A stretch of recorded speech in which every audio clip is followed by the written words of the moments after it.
ये समाज ऐसे नहीं मिटा है, इसमें कमियां हैं।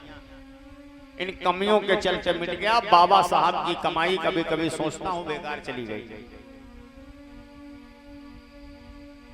तो मूर्ख लोग बदला लेते हैं और बुद्धिमान लोग बदलाव करते हैं। हमने बताया सदा दिन एक से किसी के गुजरते न देखे। समय एक जैसा नहीं रहेगा, भरोसा तो रखो। अरे एक समय था जब स्कूल में पांव रखने की तुम्हारी औकात नहीं थी।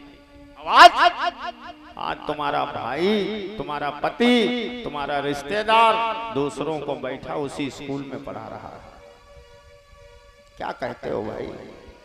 आनंद राज यूं ही नहीं कह रहा है। लोग कहते हैं दुनिया में सबसे बड़ा भगवान होता है, लेकिन मैं कहता हूं समय सबसे बड़ा बलवान होता है। समय का मारा हुआ जग में उबर सकता नहीं और समय की गति को कोई बदल सकता नहीं। याद रखिए, समय में बड़ी ताकत है। भाग्य है या नहीं, भगवान है या नहीं, मुझे नहीं पता है, लेकिन समय दुनिया में बहुत बड़ा है। एक समय था जब तुमको चलने में तकलीफ थी, तुम्हारे चलने से धरती अपवित्र होती थी, नापाक, तो पीछे कमर में झाड़ू बांध देते थे। सबके नहीं, कुछ जगह कुछ लोगों के, महाराष्ट्र वगैरह में परंपरा थी झाड़ू बांधने की, जिससे आगे आगे तुम चलो, पीछे पीछे झाड़ू चलो, तो तुम्हारे जो निशान बनेंगे जमीन पर वो झाड़ू बिगाड़ देगी। कहीं ऊंची जात वाले का पांव उस पर पड़ गया तो उसको नहाना पड़ेगा। ये भी तो समय था। आवाज आज उसी सड़क पर सब चल रहा है। ये समय की बलिहारी है, ये समय की महिमा है, ये समय की ताकत है। एक समय था नदी में पानी पीते थे, एक समय था तालाब में पानी पीते थे, फिर एक समय आया हैंड पंप पानी मिला, एक समय आया कुआं पानी मिलता था। कभी कभी मोहल्ले में कुआं होता था, पता चला दूसरे मोहल्ले में पानी भरने महिलाएं जाती थी। हमारी अम्मा लोग अभी जिंदा हैं जिन्होंने सब देखा है। बड़े लोग कहते थे हम पहले भर लें, तुम बाद में भरना। उनका आदमी रहता था और दूर से पानी डाल देता था, कहता था ले जाओ। ये भी तो समय था। अब हमसे कोई ये न कहा है कि आनंद राज तकलीफ है। हम तो कहते हैं पूरी आराम है भाई, अब पूरी आराम, आराम में कोई कमी नहीं। बटन दबाओ, पानी बटन दबाओ, पानी आ रहा, मोटर लग गए, समर चल रहे। जिनकी औकात वहां थी और वहां से यहां तक आ गई, इसलिए विश्वास रखिए समय कट जाएगा। ये गरीबी का, निर्धनता का समय भी चला जाएगा। अब 4 लाइनों का गीत बाबा साहब के चरणों में गाऊंगा। कितनी तकलीफें उठाएं, हमेशा याद रखो बाबा साहब को तकलीफें कभी सता नहीं पाएंगी। जब कभी घबरा जाना, जब कभी डगमगा जाना, तो बाबा साहब को याद करना, ज्योतिबा फूले को याद करना, और ये समझ में आ जाएगा कि हमारे पास तो कुछ तकलीफ नहीं है, इनके ऊपर तो बड़ी तकलीफ थी। तो इसलिए माताओं बहनों, अपने घर में 4 किताबें बढ़िया जरूर रखो, अपनी अलमारी में 2 किताब जरूर रखो। रिश्तेदार आएगा वो भी पढ़ लेगा। किताबें गुरु होती। किताबों का महत्व हमारे लोग नहीं जानते, मुझे पता है। बहुत कम लोग होंगे जिनको किताबों का महत्व पता होगा। पढ़ने की आदत बनाओ। जो लोग पढ़े लिखे हैं उनको पढ़ना चाहिए। हमारे यहाँ लोग जब तक पढ़ते हैं तब तक पढ़ते हैं। इंटर BA कर लिया, उसके बाद किताबों से रिश्तेदारी खत्म। पढ़ना जिंदगी में कभी बंद ही नहीं होना चाहिए। पढ़ने की कोई उम्र होती नहीं। हमारी तमाम बहनें हैं बिना पढ़ी लिखी, इनको अब पढ़ना चाहिए। अपने बच्चों के पास बैठे पढ़ना चाहिए।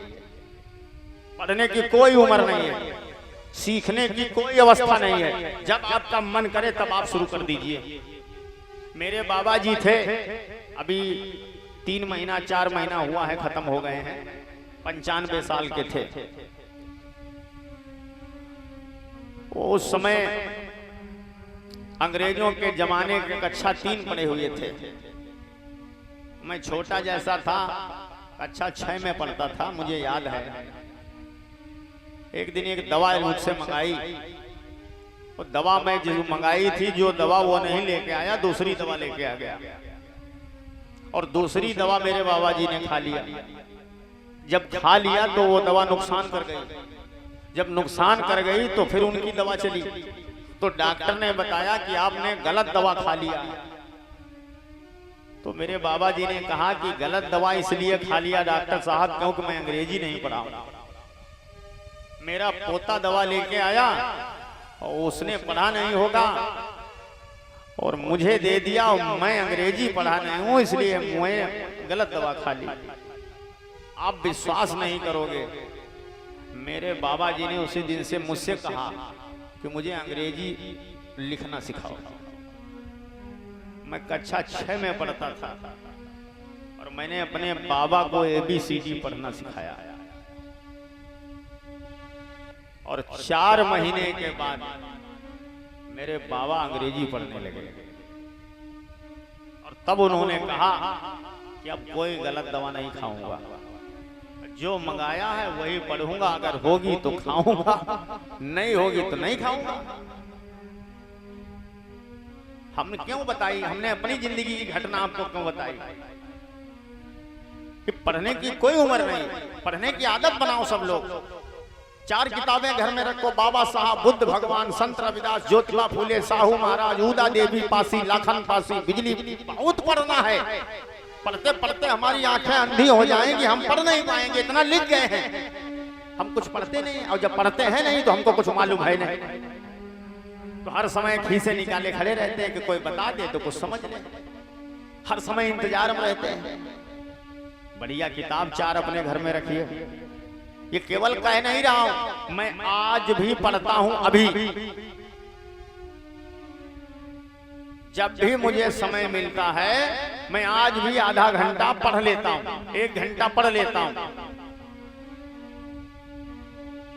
और आज भी मेरा नियम है, रात में जब सोता हूं तो पहले मैं रख लेता था, अब हमारी पत्नी हमारी डायरी और हमारा पेन हमारी तकिया के नीचे रख देती है, क्योंकि वो जानती है शरीरी आदमी है, पता नहीं कितने टाइम जागेगा और कितने टाइम डायरी मांगेगा।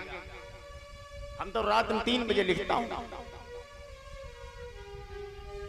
2 बजे हमारा दिमाग आ गया, दिमाग में कोई गाना आ गया, तुरंत कलम उठाया, पेन उठाया, लिख दिया। कोई लाइन समझ में आ गई, रात में 1 बजे लिख दूंगा। एक दिन हमारा एक चेला रात में हमसे पूछ रहा 3 बजे, कहीं गुरुजी सोते कब हो? तो हमने कहा नींद आती कहां। अच्छा, लोग जानते हैं कि हर समय सोते ही रहता है। एक सज्जन अभी आए थे दोपहर में, कहीं गुरुजी जब देखो तब सोते रहते हो। हमने कहा तुम्हारे जैसे उल्लुओं को ऐसे दिखाई देगा। उनको लग रहा था कि हम सो रहे थे, उनको नहीं मालूम कि हम रात में जगता हूं, दिन में सोने का कोई सवाल ही नहीं पैदा होता। हाँ, ये मेरी आदत है कि मैं आराम से लेटा रहता हूँ, ध्यान करता रहता हूँ। फालतू घूमना फिरना बैठना बिना मतलब ये मेरा कभी काम ही नहीं रहा कि हम आपके गांव में जाऊं, चक्कर लगाऊं, इस मोहल्ले से जाऊं, फिर उस मोहल्ले से निकल के आ जाऊं। ये मेरे बस का काम न पहले था न अब है, वो बात खत्म। मैं जिस उद्देश्य से यहाँ आया हूं केवल वो काम कर रहा हूं। मैं कथा करने के लिए आया हूं, कथा कर रहा हूं। जब घूमने के उद्देश्य से आऊंगा तो घूमूंगा, अभी कथा के उद्देश्य से। तो आपको जब तकलीफ परेशान करने लगे, आपको दुख जब सताने लगे, तो आप बाबा साहब को याद करिए, महात्मा ज्योतिबा फूले को याद करो। कितनी तकलीफ उठाई। 180 साल पहले देश में पढ़ाना अपराध था। 180 साल पहले इस देश में ज्योतिबा फूले लड़ रहे थे। तो 4 किताबें अपने घर में जरूर रखिए, 2 किताबें अपनी अलमारी में जरूर रखिए। जैसे एक जिंदा गुरु होता है वैसे एक बढ़िया किताब गुरु होती है। किताब अगर बढ़िया है तो गुरु है, कोई शंका नहीं इसमें है।